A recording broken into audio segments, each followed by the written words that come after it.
Hello दोस्तों, इस video में आज हम एनसीईआरटी बुक के चैप्टर 2 के एक्सरसाइज 2.1 के एग्जांपल्स को सॉल्व करने जा रहे हैं। यहाँ हमें इनवर्स ट्रिगोनोमेट्रिक फंक्शन से जुड़े हुए प्रॉब्लम मिल रहे हैं।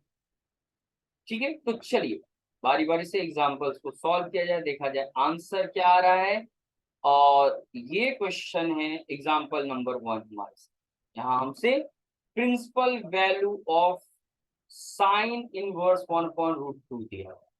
दोस्तों, इस प्रॉब्लम को अगर हम सॉल्व करना चाहते हैं, दो तरीका आप फॉलो कर सकते हैं।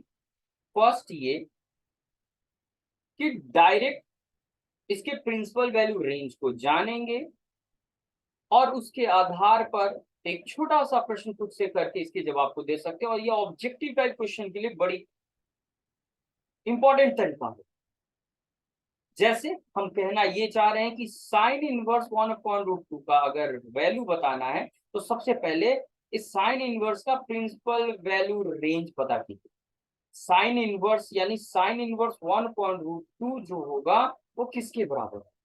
तो चलिए इसके बारे में यहाँ साइड में जान ले भाई कि साइन इनवर्स एक्स का प्रिंसिपल वैल्यू रेंज यानी जो आउटपुट मिलता है वो -90 डिग्री से +90 डिग्री के बीच होता है। कब? जब हम इनपुट के रूप में -1 से +1 के बीच तक का कोई भी नंबर है, तो यही है प्रिंसिपल वैल्यू का ब्रांच।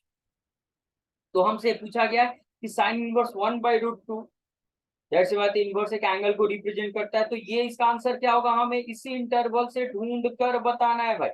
ओके, तो दोस्तों इसका सीधा तरीका है, आप खुद से प्रश्न करें। तो व्हाट एंगल, किस एंगल के लिए, और what angle the sine ratio is 1/√2। अगर ये प्रश्न आप खुद से करते हैं और जो जवाब मिलता है जो कि इस इंटरवल के बाहर से नहीं होना चाहिए, वही आंसर होगा।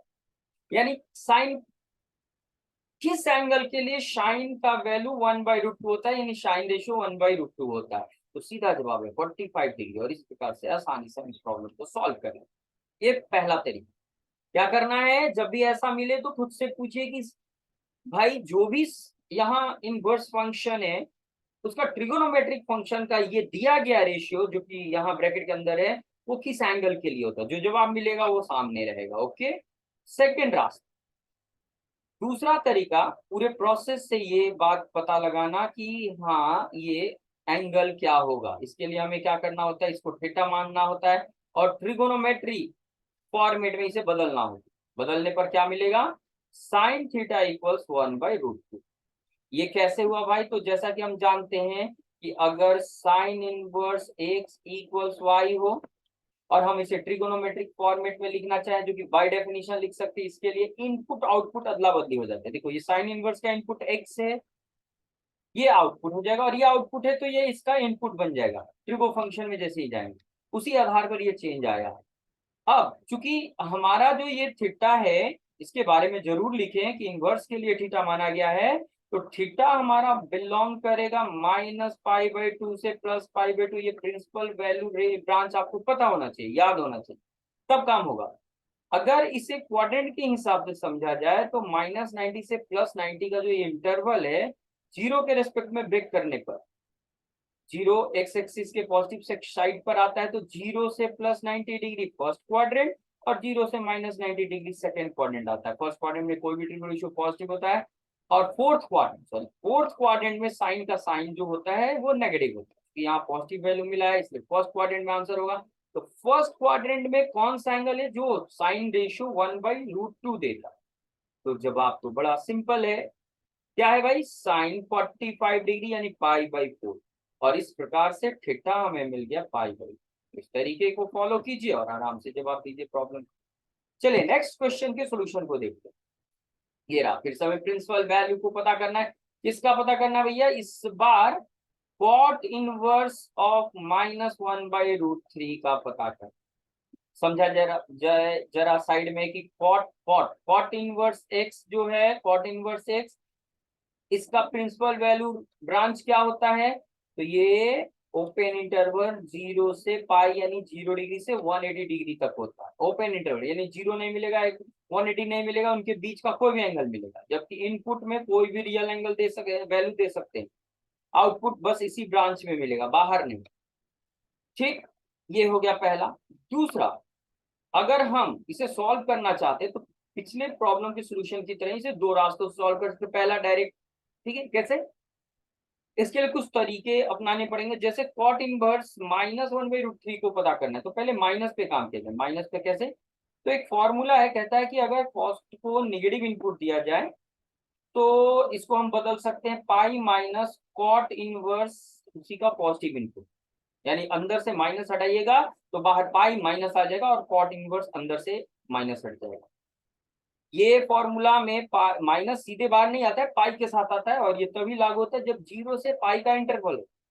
तो जब हम इसे बाहर करेंगे तो पाई के साथ आएगा, माइनस को बाहर करेंगे तो 1/√3। और खुद से पूछिए कॉट कितना डिग्री 1/√3 होता है भाई? तो कॉट 60 डिग्री 1/√3 होता है, जिसे हम पाई/3 लिखेंगे और सॉल्व करेंगे एलसीएम लेकर के। एलसीएम 3 होगा यहाँ मल्टीप्लाइड -पाई/3 और ये 2 पाई/3 आंसर हो गया।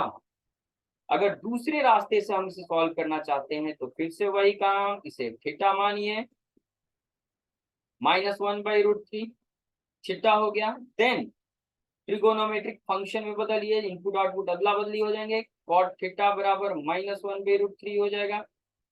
इस ब्रांच के अनुसार हमारा एंगल क्या है भैया? रेंज। तो ये एक्स एक्सिस पॉजिटिव और नेगेटिव, यानी फर्स्ट एंड सेकंड क्वाड्रेंट मिल रहा है। क्योंकि ये नेगेटिव वैल्यू है इसलिए आंसर सेकंड क्वाड्रेंट में होगा। इसका तरीका है, फॉर्मूला यूज करते हैं। फर्स्ट क्वाड्रेंट में जो एंगल मिलेगा उसे अल्फा मान ले तो सेकंड क्वाड्रेंट वाला एंगल हो जाता है पाई माइनस। फर्स्ट क्वाड्रेंट का ये अल्फा निकालना है तो क्या करते हैं हम लोग, जो ये रेशियो दे रखा है नेगेटिव साइन को छोड़ देते हैं और जो वैल्यू मिलता है उसे पॉजिटिव साइन में रखते हुए यहाँ लिखते हैं और पता करते हैं कॉट कितना डिग्री 1/√3 होता है। वही डिग्री अल्फा बन जाएगा और अल्फा को यहाँ रख देंगे। फिर से सुने ध्यान से, माइनस साइन छोड़कर 1/√3 बनेगा। इसे फर्स्ट क्वाड्रेंट में पता करेंगे किस एंगल के लिए कॉट के बराबर होता है, कॉट रेशियो होता है तो 60 डिग्री। अब क्या करेंगे हम लोग, सेकेंड क्वाड्रेंट में चूंकि हमारा जवाब है तो कॉट पाई-60 डिग्री पाई/3 लिख लेंगे और इसलिए थीटा हमें मिल गया पाई-पाई/3। तो ये सॉल्व करने पर 2 पाई/3 हो जाएगा और इस प्रकार इसका सोल्यूशन। पूरे वीडियो को बहुत ध्यान से देखिए, अगर कहीं भी कोई प्रॉब्लम है तो बेझिझक कमेंट बॉक्स में कमेंट कीजिए। Thank you.